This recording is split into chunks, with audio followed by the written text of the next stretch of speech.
Every year, the Real Estate Commission uses their Contract Forms Committee to update all the standard forms that are available. 2020 is no different, so we're bringing you all the changes to the contract forms that you can find right now. A little fine-tuning, a little cleanup, and a couple new forms.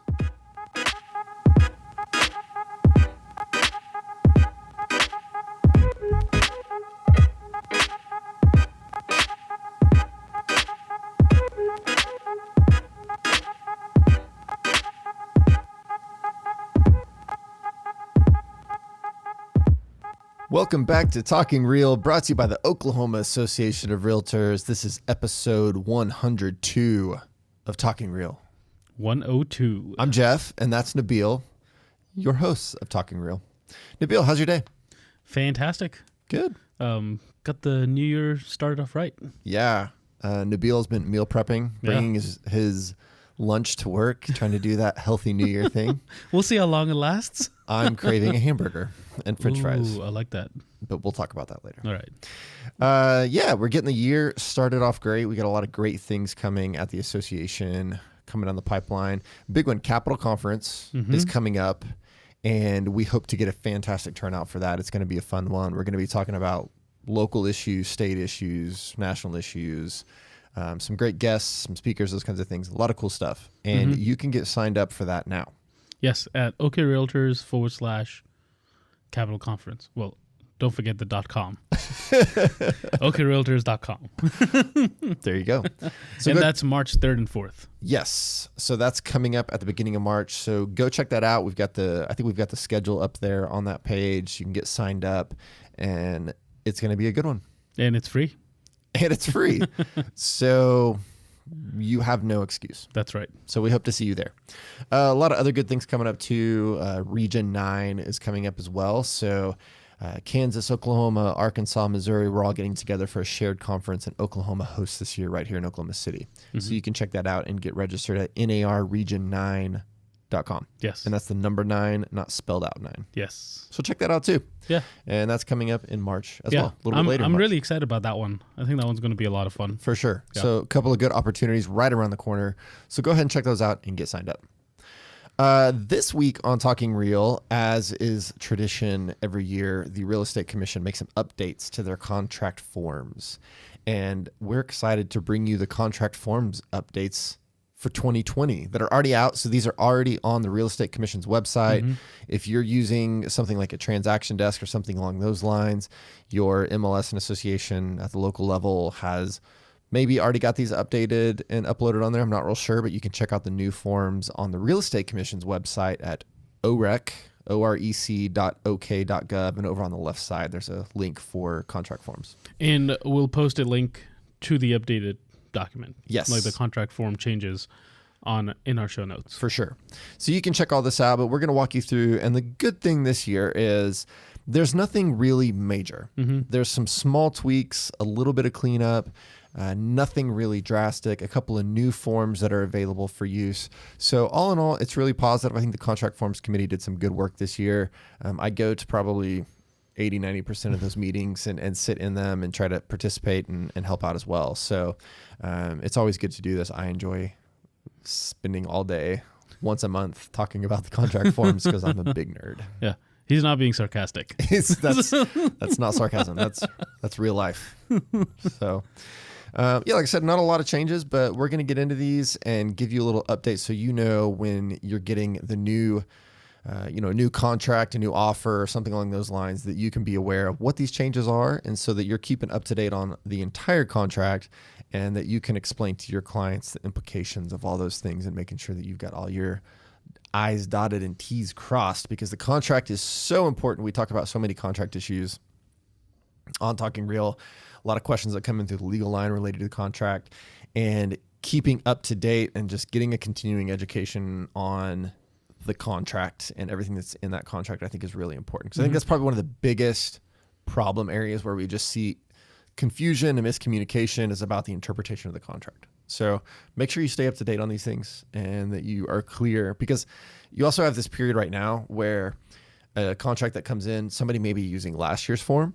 So don't just assume that what we're telling you the changes are going to be in that contract that somebody sent to you. I mean, I've seen examples where people are using contract forms from like early 2000s. I mean, you got to kind of be paying attention because you don't know. Because you don't have to use these forms. These are optional. And somebody could be using an old form, in some cases, a very old form. Right. They could have downloaded it one time and saved it, and they just keep pulling that file back up, right? And not getting the new one. Absolutely. And so there's also things like time is of the essence that came in the contract a couple of years ago that was kind of a big deal. And I think in the Tulsa area, a lot of people are using a different version of the contract that's substantively really similar, but it doesn't have that time is of the essence provision in it. So you got to think about that too, that there are different versions and different localities do different things. But we're going to give you the updates on the contracts that come out of the Real Estate Commission's contract forms. So that's our little disclaimer. Yeah. So let's get into it. Let's do it. The first one is a fairly simple one, right? It's relates to the termination of offer. And like you were saying, it doesn't automatically expire at 5 p.m. of the designated day. Now it's blank, so you can put in your own time. Right. So in particular, we're looking at the residential sale contract. So this is the most common one that people will be dealing with that we see. And so on that residential contract, the way it used to be worded was at the very end, there's sort of a timeline for automatic termination. So I'm going to submit this offer and you could put, tomorrow or in 2 days or whatever. You could put a date in there for it to automatically terminate. And the way the form was written is it had a 5 p.m. time period automatically put in there. And there was some requests that, why does it have to be automatically 5 p.m.? What if we want to use a different time period? What if we want to, make it 8 p.m. because somebody may have to work till 5 and so we want to give them a little bit extra time, whatever the case is. Yeah. So they changed that to where they took out that automatic 5 p.m. and now it'll say that the offer will automatically terminate on, and there's a blank for the date, and then at in a time period where you can put in either whatever time you want, specific time, 5 p.m., 8 p.m., midnight, whatever the case is, you now have that option of customizing the specific time. So I think that's why not, right? It's just a little bit of flexibility, pretty simple change. And that's really the only change to the residential sale contract. So otherwise it's going to remain the same as it did last year. Just have you that flexibility on what specific time you want that contract to automatically terminate. Yeah. Easy enough. Easy peasy. Yeah. The next one has to do with new home construction and VA costs associated with it. Right. So walk us through this, Jeff. Yeah. So there's been some changes to a number of forms related to VA costs. I think part of that just relates to some of the regulations on VA loans and whether the buyer or the seller can pay certain costs. And I think they've kind of opened that up. And so all that's changed on this new home construction contract, it's in paragraph 6B here, and it relates specifically to the termite inspection and everything that you can do. So what the contract says is that the buyer at the buyer's option and expense may have an inspection by a licensed exterminating company of the property. Maybe less common on a new construction, I don't know, to do termite inspections. But so if the buyer's going to do one at buyer's expense, and what they did is they took out this parenthetical that said buyer at buyer's option and expense, and then it said except as a seller's expense in VA transaction. So what they've done is they've just struck that provision. So it just says buyer's option and buyer's expense can have that inspection done. And so this just relates to some changes throughout the forms relating to those VA costs. Right. It doesn't necessarily fall on the seller now every time. Right. And so this is just kind of cleaning that up. I really think this is sort of an update and cleanup. And so you'll see that on the new you won't see it on the new home construction, I guess, since all we did was strike a little bit of language. But it's just a little update on that termite report. So nothing too major. But yeah, we're going to see some other areas where there's some updates on that VA language, or in many cases, just pulling out stuff related to VA expenses because some of that's changed. So. Nice. Yeah. Easy enough again. They're easy enough. Yeah. That's the nice thing. Again, these are all going to be fairly simple and straightforward. Again, it's important to know what they are. Yeah. But nothing too drastic this year. Especially if you have a buyer who's getting a VA loan or something like that. Sure. Very important in that sense. Yep. The next one was conditioned on sale. Yes. It pertains to that. And it is page 1, paragraph 4, seller's demand to buyer to remove the termination condition. Correct. So what we've done here is there's a couple of changes, and this is actually pretty important to be aware of, because we do see a lot of conditional sale contracts, and this is changed from, this is the addendum that you attach on the offer, basically, right? So you're going to make an offer, and that offer is contingent on the sale of a house that's not currently under contract. So that's the specific form we're looking at. Right. Now, I'll buy this house if my house here sells. Correct. That's exactly correct. And so what has changed here is they've taken out some language at the beginning and replaced it with something a little bit different. So right now it says, in the event seller accepts a valid bona fide written offer, then the seller can activate that kick out clause and demand that the buyer remove the condition. Okay. That has been changed to now it says if the seller received and desires to accept a valid bona fide written offer from a third party. So it's not conditioned on actually accepting a new offer. It's conditioned on receiving and an intent to accept it. So that's a little bit of a change that is coming down on these conditional sale contracts. So they don't necessarily have to have an actually accepted offer. They could still, I guess, be going through a negotiation period with that other party. But if they've received that offer and they have a desire to accept it, then the contract on this condition on sale not under contract form, that is going to give the seller the option to tell the buyer, okay, now you've got to remove your condition until, whatever time period it is, 24 hours or later. Yeah. You've got to remove that 24 condition. hours. Exactly. At least 24 hours. Because it says no less than 24 hours after delivery of notice. Correct. So you could give them 25. Exactly. But 24 is the minimum. And I guess what this is doing is giving the sellers a little more flexibility, right? Yeah, it does. I mean, I think that, it does give them a little bit more flexibility to negotiate with that new party that's coming in, while also going ahead and getting the process started with the current buyer that has that condition going on. So a question on that, I guess, if so this buyer, put in this conditional offer saying, if this house sells, I'll buy this house, and the seller gets a offer from a third party that they're like, hey, this is going to be faster, it's not non-conditional, we might go this route. If that buyer, then the first initial buyer, says, fine, forget about that conditional clause, I still want to purchase this house, who has the right in that sense? Right. So what'll happen is that new offer comes in, and so then the seller goes to the original buyer who has the condition, and they essentially give them a form that says, I've received another offer that I intend to accept. You've got 24 hours to remove the condition. If the buyer can do that, and in many cases that's, okay, now I've got to go back to my lender and see if they'll approve my financing without having to sell my house or something along those. Say that's what they do. Well, now that original buyer can come back, give them a new form that says, okay, I've cleared the condition and here's evidence of that. And that means that new buyer that's come along, that second one, they're out. They don't have to, that first buyer is going to have that opportunity to clear their condition. And if they can do it, then their contract stands and they move forward and we'll have to close. They still have dibs. Exactly. They've still got dibs. That absolutely. So the other thing to note that's in here is that the new offer that comes in, that you receive and accept a valid bona fide offer that includes a backup supplement. So just kind of keep that in mind, that it's now written in the contract as well, that there's a backup supplement that you can find that form as well. So that's part of the agreement under this new contract or this new form, is that you've got that backup supplement too. Okay. And continuing on with this conditional offer, right? They've added actual addresses for these two properties that you're dealing with. Right. So they've updated the condition removal notification form because there was no place on it for an address or anything like that. So now they just added in a space that says basically the property we're talking about is this address. That just wasn't there before. There was nothing to indicate what specific property it was on that single form, the condition removal notification. So now it's on there.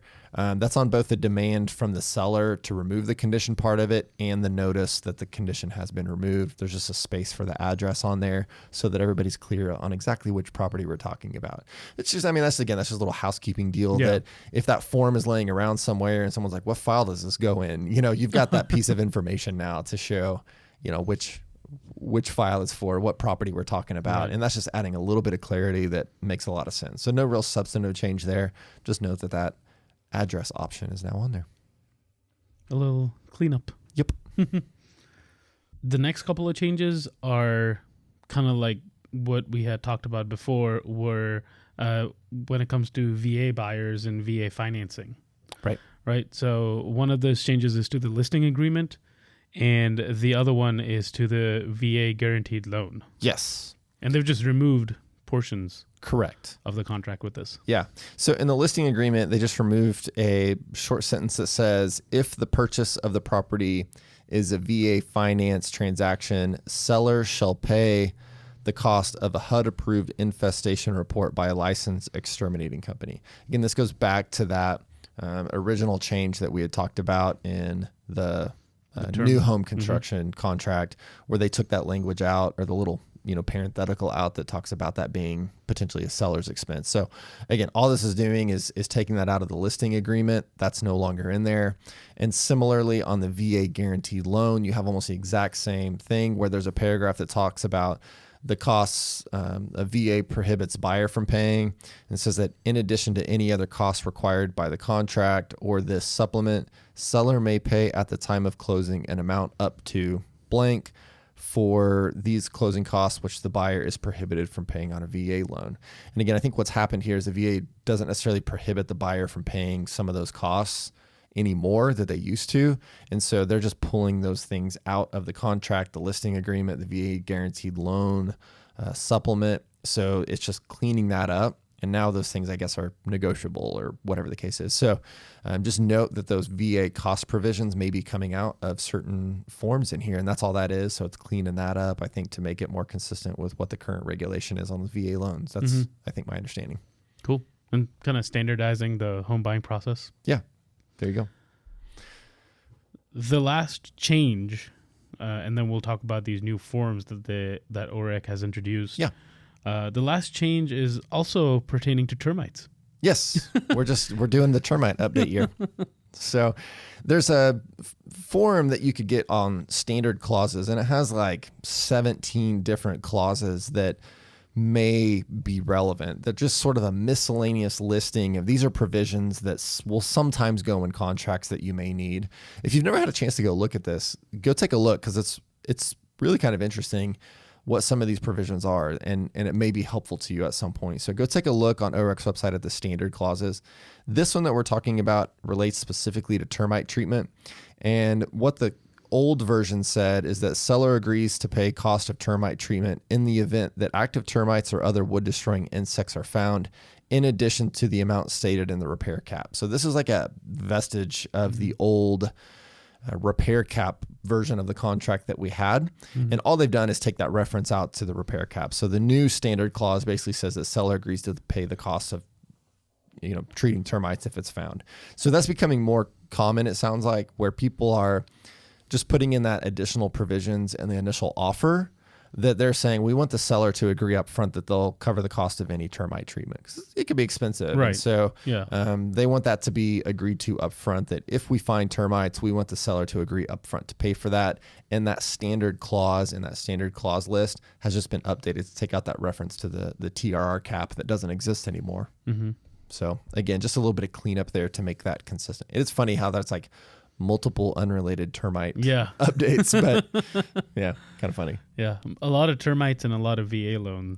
Yeah. Right? Yeah. So it had a theme. Absolutely. There was a theme. Absolutely. All right. And now on to the new forms. Yes. A couple of new forms that you can look out for. Yeah. So the first one is the Native American Guaranteed Home Loan. Yes. So this is a form that didn't exist before. We have these financing supplements that you use if the buyer is going to finance their house. And we had them for conventional loans. We had them for VA loans, HUD loans. I mean, there's all different kinds that we had, but we didn't have any for the Native American Guaranteed Home Loan. And so all that's been done here is that form has been created now. It exists if your buyer is specifically going after one of the Native American Guaranteed Home Loans. If they are, you've got this new form as opposed to using, I think before people were using maybe the HUD form or something like that to try to kind of shoehorn it in. But now we have a specific form for that loan. So make sure you're taking a look at that. Make sure you're using that if your buyer is going to be using the Native American Guaranteed Home Loan. You've got a form available for that because we got to have new forms sometimes. You don't got to copy paste anymore. Absolutely. Right? It's all in there. So, so that's good. And it's got some specific stuff for the Native American Home Loan Program. So check that out if that's something that you deal with. And that will be available to you now, which is just a nice little addition. Maybe you'll never use it, but if you do, you got it available and you're good to go in the event you're dealing with some of those transactions on the Native American home loans. That's right, just in case. Yep. And the second new form that was added, and this is the last of the updates, is one that's, we've talked about plenty of times. Yeah. It is a wire fraud advisory form. Right. And all it's essentially doing is making sure that the buyer knows that this is possible and gives you a few tips on how to prevent that. But it's essentially making them acknowledge that they were told about this. Hey, this is a real threat. And, please try to avoid it. Right. So we've talked about wire fraud a number of times on the podcast. We've brought you a number of different stories that have come out in various news articles, those kinds of things, of people losing significant amounts, I mean, hundreds of thousands of dollars to wire fraud. And we all know that when the money's gone, it's gone. Yeah. It's almost impossible to recover it. So it can be a real tragic event if this happens. And on top of that, as a risk management tool, if it does happen and somebody, the buyer who lost all their money files a lawsuit, like they're going to sue the realtor too. They're going to sue everybody. Right. They're trying to recover whatever they can. Right. And so you can look forward to that as a realtor, that you will possibly get sued as well if you're ever involved in that. And that is an unfortunate reality that we just have to deal with. Mm-hmm. And it's becoming more and more common. It is. This is the amount of money that's being stolen via wire fraud and real estate transactions specifically has gone through the absolute roof just in the last 5 years, where it was virtually nothing. And now we're talking millions of dollars every year, like significant amounts of money. Yeah. So, a lot of brokerages were already using these. And so the Contract Forms Committee collected some examples from different brokerages. So you may have already been using some sort of wire fraud advisory in your practice.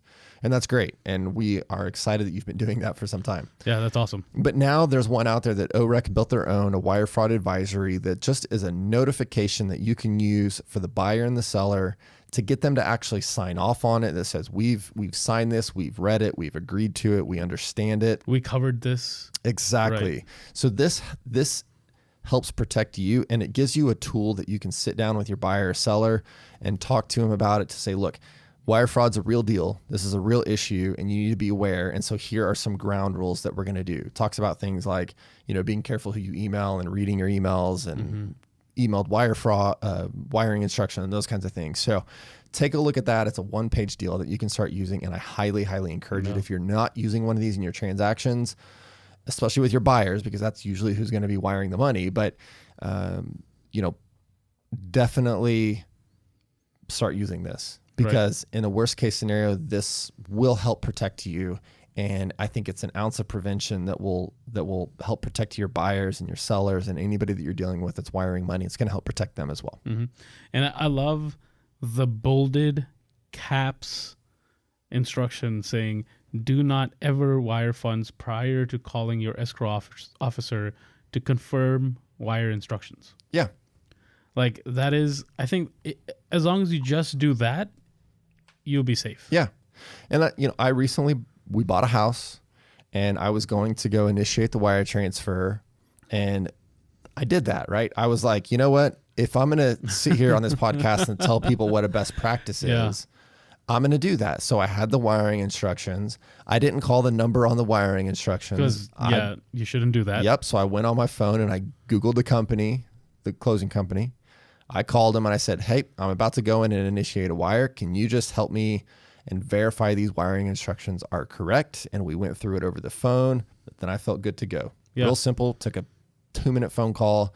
And then I could walk in knowing that the wiring instructions that I have, even though I knew going into it with 99% certainty that they were good, safe, correct wiring instructions, but why not just make that phone call? Right. So this helps you have that conversation with your buyer on, before you go wire, just let's verify. And they're happy to do that.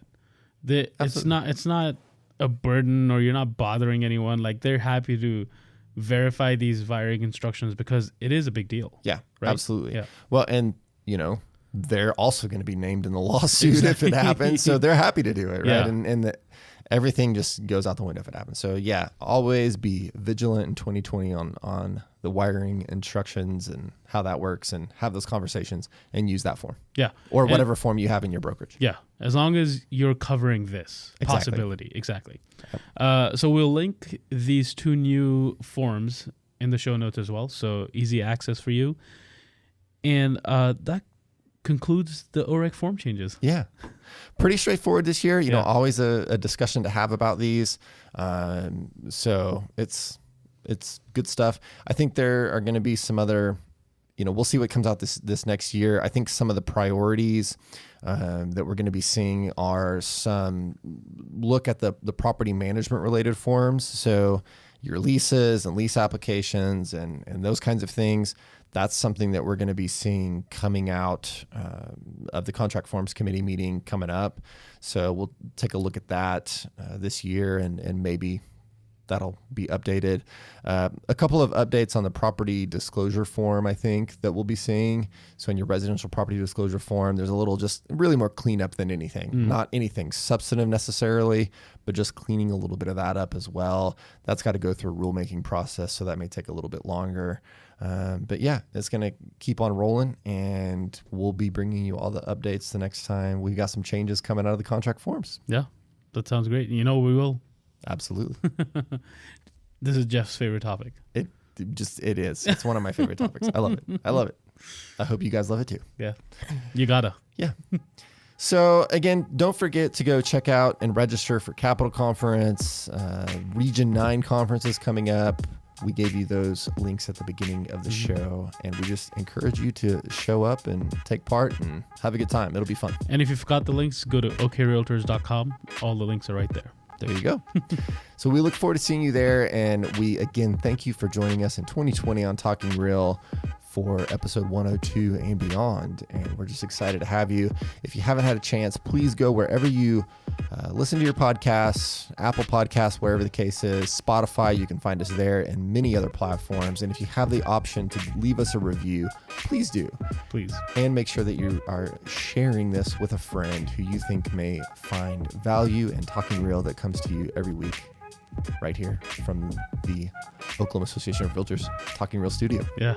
I was going to say Talking Real Studio.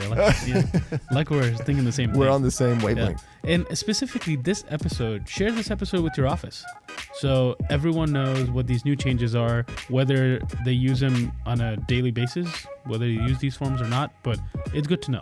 Absolutely. And if you want to say hi or have any feedback for us, send us an email, podcast@okrealtors.com. Love hearing from you. Absolutely. And in the meantime, we'll see you next Tuesday on Talking Real.